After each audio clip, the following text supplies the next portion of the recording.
If you thought that discount Barbican had messed Meghan's reputation with his brand new stack of toilet paper called Belen Game, I certainly did not expect that he was going to upset the Ginger Winger himself.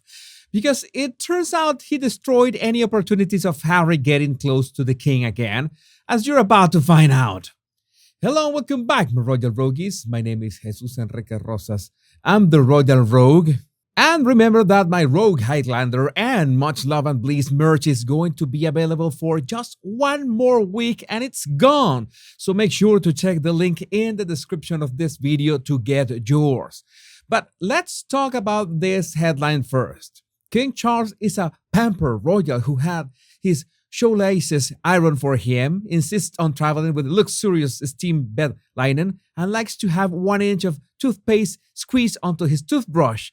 Omid Scobie claims in new book. Now, this is not the first time we have heard these claims. Then Prince Charles was nicknamed the Pampered Prince because of all this stuff that he wanted done for him. But it's important to remember where these claims come from. This goes as far back as 2018 when tabloids like Page 6 were quoting an Amazon Prime documentary about the private lives of the members of the royal family called Serving the Royals inside the firm. And you might be asking, who was the informant who spilled the beans? And it was none other than Paul Burrell, a guy whose reputation speaks for himself and not in a good way. Diana's former butler has a history of, let's say stretching the truth. Even more so than Meghan, by the way, because even if Meghan has like 30 confirmed lies from her short royal life, she hasn't committed perjury yet. So in this regard, Burrell still wins just because he lied at an inquest. It's not the same just forgetting things, right? I mean, with someone as busy as the Duchess of Sausages, you cannot expect her to remember all those pesky details of every lawsuit she's in. You should give her a break. Just in case, I look for the director of said documentary where they got the iron shoelaces tipped it, among other things. And his IMDb page is thinner than Meghan's own IMDb page, which is quite an accomplishment in itself. But let's imagine for a minute that these claims are true. That King Charles likes his shoelaces iron, that he likes 1 inch of toothpaste on his toothbrush every night, which is strange enough considering that in the UK they don't use inches. Hello! There's a word for that, a very common word, which is quirks. You know what quirks are, right? And the thing that quirks is that the way you perceive them depends on your opinion of the person. That's a fact of life. I am not going to mention all the quirks of one of the most legendary gentlemen from history, Sir Winston Churchill, which, by the way, cover the entire spectrum from the unhealthy to the plain disturbing. But again, if someone told me that he brushed his teeth in the morning with a shot of scotch, I would say, oh, that's so quirky of him. It's like claiming that Princess Anne evicted the Montecito morons from Frogmore Cottage herself. If you love the Princess Royal, you love her even more now. It all depends on everyone's tastes. Some like their shoelaces iron, others like their faces iron. It's a free country, after all. But let's go back further back in time to a 2002 article, which it looks like it was the source of all these claims. If you know of a previous source, just let me know in the comments. But the person who these journalists got their info from is Ingrid Seward. She has written a few books as well about the royal family. I don't know if you like them. I won't be reading them either, because when you got claims like this messing around with Catherine and her children, I know that you're just doing things to attract attention and, of course, sell more books. Princess Catherine is a great mother, but she's living a fantasy if she thinks her kids will have a normal upbringing, Ingrid Seward claims.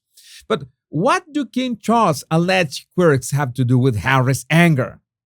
Well, it's as simple as everybody knowing that Omid Scobie is literally a friend of Meghan and Harry, and there is exactly zero chance that the Montecito morons did not have any feedback over this drivel, which brings us to Harry's sad reality.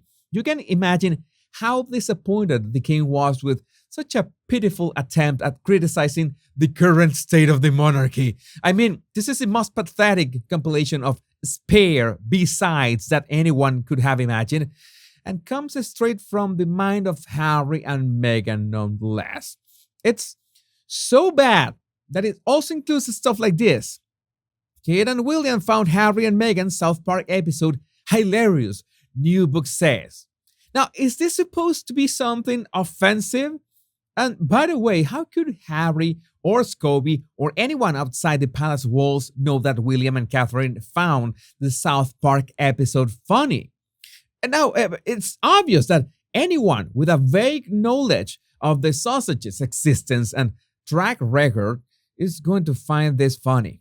I'm sure that even the Sausage Squad members found it funny, but they cannot come forward with that, of course. So we can suppose that William and Catherine found the South Park skit funny.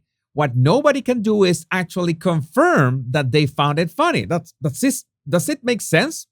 But then that means that Belen Game is so empty, is so devoid of actual content that it's either a copy and paste from public domain lies that everyone has read for decades, or alleged facts that are just common sense and cannot be verified. I mean, who is going to pay for this?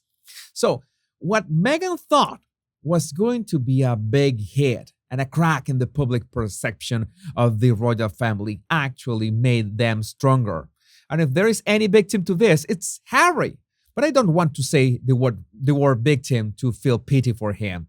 On the contrary, now the royal family had the final confirmation, thanks to Scobie's book, that Harry will even ridicule himself, allowing some petty claims to be published to appease Meghan's longing of being the winner, the more popular, the one who was the right choice for the monarchy. Instead, he's left with an empty life of paparazzis, half-baked headlines, and the constant grift for attention, which is running out really fast. Now, the royal family knows that Harry is capable of this and more, and we should be thankful for Meghan and Scobie for making that mistake. And I want to share with you an essay by J.E. May, Duchess Marmalade, that perfectly depicts Harry's situation in respect to the royal family. You can never go home again. That's a saying. It's meant to convey that you will never find returning to your hometown the same when you return after a long absence.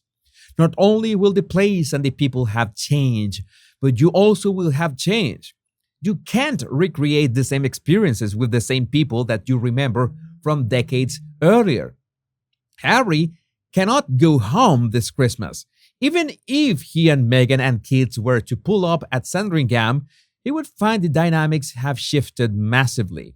He is no longer a favored grandson of a beloved monarch. He is a wearing son of a monarch whose wife he attacked. He is no longer seen as cheeky by the Tyndalls and other cousins, but as a whiner who betrayed the family for money. There are no pre-Meghan days of Christmas fun and sheer laughter and hijinks waiting for Harry at Sandringham. He needn't delude himself. About 25% of the gatherer will be Camilla's family, now step-family to Charles. Different people, different dynamic, and they all have a different view of Harry than they had at Christmas 2016. You can't go home, Harry. So, my Royal Rogues, my name is Jesus Enrique Rosas. I'm the Royal Rogue, and I would love to know what do you think about this in the comments. Remember the two most important words: much love and bliss.